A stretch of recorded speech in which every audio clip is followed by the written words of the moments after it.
objectius té aquest projecte? Doncs l'objectiu de Diari Jove és fer arribar el periodisme als alumnes de secundària, d'ESO i de batxillerat i que visquin a la seva pròpia pell, que és fer de periodistes, escriure notícies i publicar-ho a la web de Diari Jove.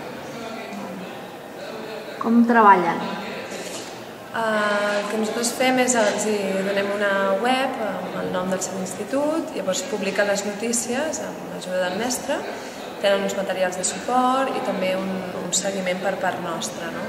Des de Tasca, que som l'empresa que fem la gestió pedagògica del projecte, llavors els anem donant un suport de com han de publicar les notícies, de com es fa una bona imatge, de com han de treballar cada secció i cada gènere periodístic. I aquest projecte amb Diari Jove va començar fa 2 anys, que és el que vam crear la plataforma de Diari Jove al periódico.cat, però ve de fa 15 o 16 anys que va començar amb el periòdico a l'escola.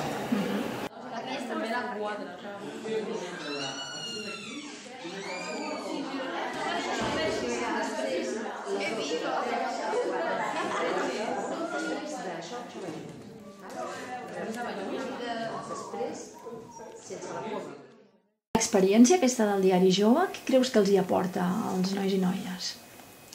Jo penso que sobretot els aporta veure el fet d'escriure aplicat a una cosa real, és a dir, els aporta un estímul a l'hora d'escriure. Ara ens costa molt que els nois i noies escriguin i que escriguin textos una mica llargs i ben fets, i el fet de veure una aplicació pràctica, i a més que després és un article periodístic real, jo crec que això és el més bo d'aquesta experiència.